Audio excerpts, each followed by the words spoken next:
Bonjour, Aldo Mouli. Donc là, je vous retrouve pour une ciné-review exclusive. Donc là, je vais vous parler, en l'occurrence, du film qui est marqué dans la description, enfin dans le titre. Donc, La chair et le sang, Flesh and Blood. Flesh and Blood, comme on dit en français. Donc, réalisé par Paul Verhoeven. C'est un super film. C'est vraiment un super film. Ça fait longtemps que j'ai pas vu. C'est pas pour toute la famille, déjà, ouais, j'ai éclairci. C'est pas pour toute la famille, c'est un peu violent. Il y a des scènes, si on va voir là, oh là là, il y a un meurtre, oh là là, il y a un viol, oh là là, tu vois, bon. Mais voilà, c'est pas pour toute la famille, mais c'est un excellent film. Donc l'histoire se passe en 1501. Donc au début, c'est la Renaissance. C'est pas loin et l'âge. C'est pas un film médiéval. C'est un film moderne, si on parle de l'historique. Bon, après, on peut dire médiéval, c'est en anglais, c'est pas grave.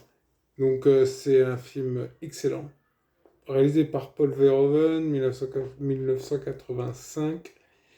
Alors, il y a Roger Hauer qui joue le rôle de... Ah oui, de Martin, ouais. Le Martin. Le Martin, et pas Martin à la plage, comme certains l'ont suggéré. Donc, il y a Jennifer Jason Leigh, son personnage, comment il s'appelle, Agnès. Il y a d'autres acteurs qui... Enfin bon, d'autres acteurs, vous les verrez, ils sont bien, hein, parce que franchement, si tu veux, t'as les gentils, non en fait, il n'y a pas de gentils, de méchants, ils sont tous un peu, mais voilà. C'est un drame, ça se passe donc au XVIe siècle, une période de guerre et de peste, et ça a son importance. Donc, ça suit une bande de mercenaires. Ah oui, j'y ai pensé en plus, le Faucon Blanc, bon, c'est pas Griffiths, mais tu vois l'idée. C'est ça, c'est Guts et le Faucon Blanc. Enfin, pas vraiment du coup. Mais tu vois, dans l'idée, ça m'a fait penser à ça. Et il paraît que ça, c'est un bien grand mot influencé, mais tu vois l'univers de Guts violent, avec des violences, des trucs, tu vois.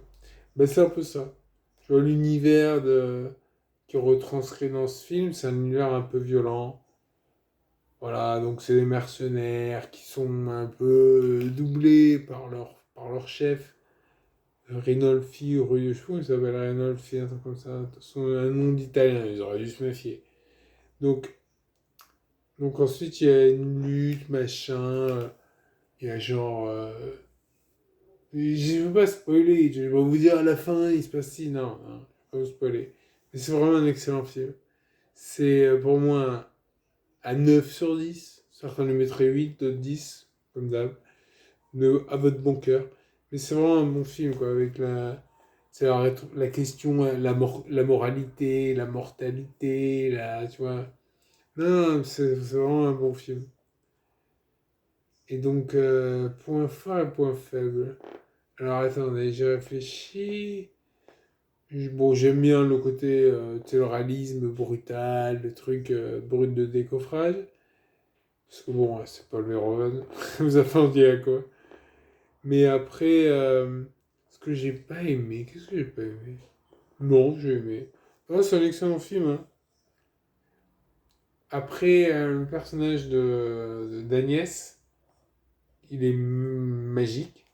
Franchement, il est vraiment bien. Après, vous allez me dire, Martin, évidemment, c'est Roger Hauer. Alors oui, évidemment, il est super.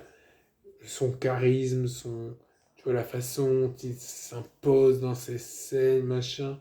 J'aime bien aussi l'évêque. Je sais plus comment il s'appelle, là, le mec qui parle, qui est un peu. Bon, qui est croyant, du coup, il est évêque. Mais c'est pas un évêque, c'est un prêtre. Enfin, une sorte de. Ah, excusez-moi.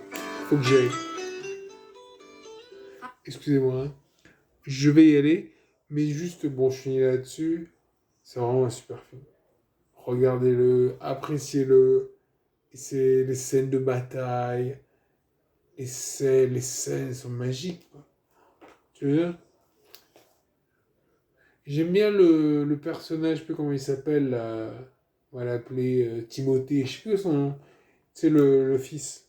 Parce qu'en fait, t'as un fils qui est censé se marier avec Agnès, mais Agnès est...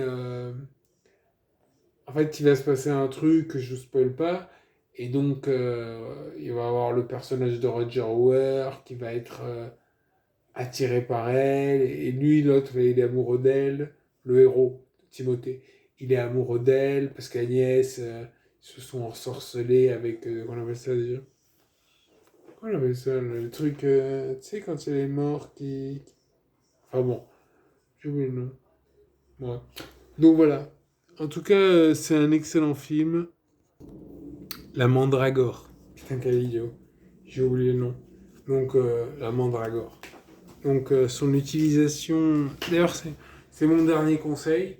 Hein, si jamais vous vous faites pendre et que vous avez une éjaculation sur le sol, n'hésitez pas après à cueillir la Mandragore. Ça pourra toujours vous servir. Enfin, vous serez mort du coup. Mais bon, dans l'idée. Allez, ciao. À plus. Abonnez-vous, likez, partagez, mettez des commentaires. Bye.